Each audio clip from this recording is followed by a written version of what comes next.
Hi అండి. Welcome back to my channel. మా channel name వచ్చేసి టైలరింగ్ ఎల్కేడి పద్మ వ్లాగ్స్ అనమాట. ఇక్కడైతే నేను ఈరోజు మార్నింగ్ అయితే కిచిడి అంటే టిఫిన్ కోసం కిచిడి వండాననమాట. అంటే పప్పన్నము ఇంకా కొంచెం ఎక్కువ చేశానండి. కిచిడి వండిన రోజైతే మా పిల్లలు బాస్కెట్ అంటే మార్నింగ్ తింటారు. ఇంకా ఆఫ్టర్నూన్ బాస్కెట్‌లో కూడా ఇదే తీసుకెళ్తారనమాట. మళ్ళీ ఈవినింగ్ వచ్చి కూడా అడిగి ఉందా లేదా మమ్మీ ఉందా పెట్టవా అన్నట్టుగా అడిగి మరీ తింటారనమాట. ఓకేనా. ఇంకా కిచిడి మీదైతే పచ్చి పులుసు చేశాననమాట. ఓకేనండి. కిచిడి ఎలా ప్రిపేర్ చేసుకోవాలి ఏంటిదని అయితే చూసేద్దాము. వీడియోలోకి వెళ్ళిపోయే ముందలైతే ఒక చిన్న రిక్వెస్ట్ ప్లీజ్ అండి. అందరి ఛానల్తో పాటు మా ఛానల్ని కూడా సపోర్ట్ చేశారని అయితే మా మనస్ఫూర్తిగా కోరుకుంటున్నాము.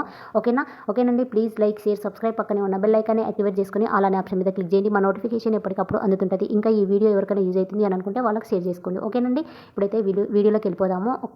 చూసుకోవచ్చు. ఫస్ట్ అయితే స్టవ్ ఆన్ చేసేసి ఇలాంటి కొంచెం లోతున్న గిన్నెని అయితే తీసేసుకోవాలన్నమాట. ఇంకా గిన్నె హీట్ అయిన తర్వాత మీకు ఇంట్లో నూనె ఉంటే నూనె వేసుకోండి. అంటే నెయ్యి ఉంటే నెయ్యి వేసుకోండి. నెయ్యి లేదు అని అనుకుంటే మాత్రం నూనె వేసుకోండి. ఏం పర్లేదు. కానీ నెయ్యి ఉంటే నెయ్యితోనే చేసుకోండి. నెయ్యితో అయితే చాలా టేస్ట్ ఉంటుందన్నమాట. ఓకేనా. నేనైతే కొంచెం నూనె కొంచెం అయితే ఆ నెయ్యి 2 యాడ్ చేశాను. ఓకే. నెయ్యి హీట్ అయిన తర్వాతకైతే ఇక్కడ నేను జీడిపప్పు 3-4 జీడిపప్పు పలుకులు అయితే వేసుకున్నాను. నెక్స్ట్ అయితే ఇలాచి ఒక 3 వేసుకున్నాను. నెక్స్ట్ 3-4 చిన్న చిన్న ముక్కలుగా కట్ చేసుకున్న తెంపుకున్న దాల్చిన చెక్క. నెక్స్ట్ వచ్చేసి లవంగాలు అయితే 4-5 వేసుకున్నానండి. ఓకే. ఇదంతా కొంచెం కలర్ వచ్చిన తర్వాతకైతే మనం ముందుగా కట్ చేసేసుకున్న పచ్చిమిర్చి ఆనియన్స్ని కూడా వేసేసుకోవాలన్నమాట. నేను దాల్చిన చెక్క లవంగాలు అలాంటివి ఎందుకు వేసుకున్నాను అని అంటే ఎవరు వేసుకోరు, నేను వేసుకుంటానండి. ఎందుకు అని అంటే మనకు ఆ ఫ్లేవర్ అనేది తినేటప్పుడు అనిపిస్తుంటుంది అనమాట. ఆ దినుసుల ఫ్లేవరు అది అనిపిస్తూ ఉంటే చాలా చాలా టేస్ట్ ఉంటుంది అనమాట. ఒకసారి నా స్టైల్లో కూడా చేసి చూస్తే మీకే అర్థమవుతుంది. ఎప్పుడు ఇలాగే చేసుకొని తినాలని అనిపించింది అనమాట. ఓకేనా. ఇంకా ఆనియన్స్ ఇలా కొంచెం కలర్ వచ్చిన తర్వాతకైతే ముందుగా కట్ చేసేసుకున్న ఆలుగడ్డలు అంటే మీరు ఎంత వండుకుంటారో దాన్ని బట్టి ఆలుగడ్డలు అనేది కట్ చేసేసుకొని వేసుకోవాలన్నమాట. ఈ ఆలుగడ్డలు కూడా కొంచెం పెద్ద సైజు ఉండాలన్నమాట. అప్పుడే బాగుంటుంది. ఆలుగడ్డలు పెద్ద సైజు కట్ చేసుకుంటే బాగుంటుందండి. ముందుగా చెప్పేస్తున్నాను. ఓకేనా. ఇంకా నెక్స్ట్ అయితే 2 పెద్ద సైజు టమాటాలను కూడా పెద్ద పెద్దగా ముక్కలుగా కట్ చేసుకొని వేసుకోవాలన్నమాట. ఓకే. మొత్తం కలిసేటట్టు అయితే కలుపుకోవాలి. అంటే ఇది మాడకూడదండి. అలా వేడి సెగ తగిలితే సరిపోతుంది. నెక్స్ట్ వచ్చేసి అల్లం వెల్లుల్లి పేస్ట్ అండి. అప్పటికప్పుడు నూరుకున్న అల్లం వెల్లుల్లి పేస్ట్ని కూడా వేసేసుకోవాలన్నమాట.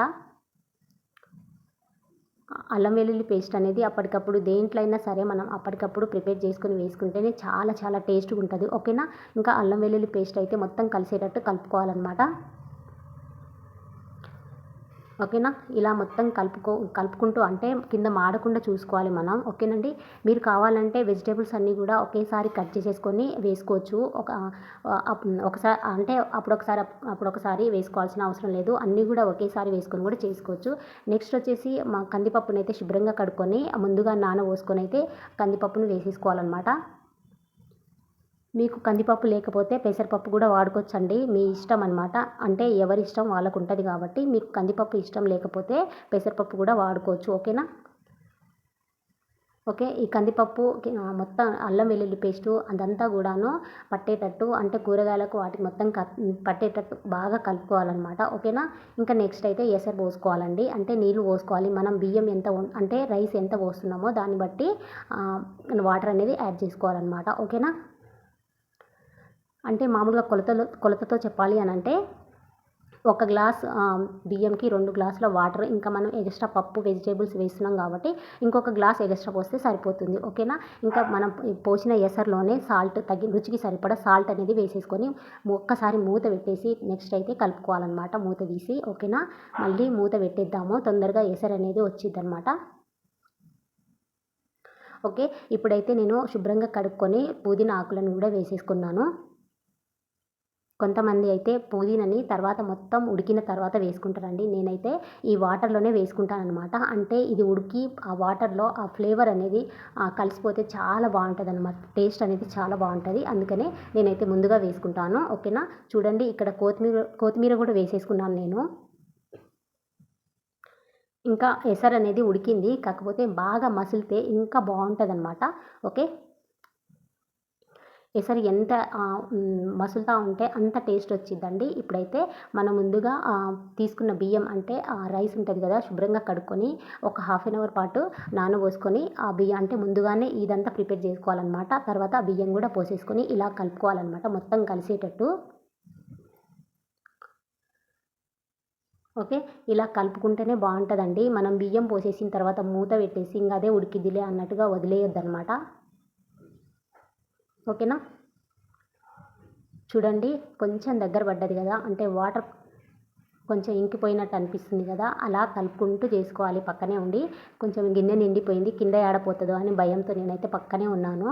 అంటే మనం వేసిన నెయ్యి అందులో ఉన్నదంతా మళ్ళీ కింద పోతుంది, పొంగిపోయి కింద పోతుంది అనేసి నేనైతే పక్కనే ఉండి కలుపుకుంటూ ఉన్నాను. ఓకేనా, ఇంకా మా పాప అయితే 7:30కే స్కూల్కి వెళ్ళిపోతుంది కాబట్టి, అంటే ఇక్కడ 7:30కే ఇంటికాడ ఎక్కాలి కాబట్టి రెడీగా ఉండాలన్నమాట. 7:30 కాకమంటే 7కే ఆమె తింటుంది కాబట్టి 7 కల్లా నేను అంతా ప్రిపేర్ చేసుకుని రెడీగా ఉండాలి. ఓకేనా, ఇంకా పక్కన అయితే పచ్చి పులుసు కూడా రెడీ అయిపోయిందనమాట. ఇంకా ఈ రైస్ అయిపోతే తను తినేసి బాస్కెట్ పెట్టుకొని వెళ్ళిపోవడమే. ఓకేనండి, మొత్తానికైతే రెడీ అయిపోవచ్చింది, ఉడికిపోయినట్టే అనమాట. చూడండి మొత్తానికి దగ్గర పడ్డది కాబట్టి మళ్ళీ ఒకసారి ఇలాగా కలుపుకుంటే, అంటే ఎక్కడైనా ఆ రైస్ అనేది కొంచెం ఉడకకుండా అలా ఉంటుంది కదా, ఇలాగా కలుపుకుంటూ మూత పెట్టేసినామనంటే ఇంకెక్కడైనా వాటర్ కానీ అలాంటిది ఏమైనా ఉంటే అది కూడా బాగా ఇంకిపోవడము, లేదంటే రైస్ కూడా బాగా ఉడికిపోయి చాలా బాగుంటుంది అనమాట. ఇలా లాస్ట్ టైంలో ఒక్కసారి కలిపేసుకొని మూత పెట్టేస్తే సరిపోతుంది. ఓకేనా, చూడండి ఈ విధంగా మూత పెట్టుకోవాలన్నమాట. మూత పెట్టేసుకున్న తర్వాత, అంటే నేను మూత పెట్టడము తీసేయడం ఒక్కటే చూపిస్తున్నాను, మధ్యలో ఉడకడం చాలాసేపు అయిద్దండి. ఓకే, ఇంకా మొత్తానికైతే రైస్ అయిపోయిందా లేదా అనేసి నేనైతే ఇక్కడ గిన్నె మీద ఇలా ఒకసారి వాటర్ పోసి చూసాను, కింద అడుగు సైడ్న అనమాట. అది తొందరగా జర్రమని వాటర్ అనేది గిన్నె మించి అంటే ఇంకిపోయినట్టు కనిపిస్తే అన్నం ఉడికిపోయినట్టు అనమాట. మళ్ళీ ఎప్పుడైనా ఆ చిట్కా చూపిస్తాను. ఓకేనా, మొత్తానికైతే కిచిడి రెడీ అయిపోయింది అనమాట. చూసుకోవచ్చు, సూపర్ టేస్టీతో ఎంతో పిల్లల నుంచి పెద్దవాళ్ళ వరకు ఎవరైనా సరే ఎంతో ఇష్టంగా తినే కిచిడి రెడీ అయిపోయింది. ఓకేనా, ఒక్క మెతుకు కూడా వదలకుండా తినేస్తారండి నా స్టైల్లో చేసుకొని తింటే. ఓకేనా, చూడండి చూడడానికి ఎంత బాగుందో, టేస్ట్ కూడా అంతే బాగుంటుంది అనమాట. ఇంకా కిచిడి మీద అయితే నేను పచ్చి పులుసు కూడా చేసుకున్నాను, అంటే ఎల్లిపాయ కారము ఇంకా పల్లీల చట్నీ కూడా చాలా బాగుంటుందండి కిచిడి మీద అయితే. ఇంకా అది చేసే టైం లేదనమాట. అయితే పిల్లలు చింతపండు పులుసు ఎక్కువ తింటారు కాబట్టి, అంటే పచ్చి పులుసు ఎక్కువగా తింటారు కాబట్టి ఇది చేశానమాట.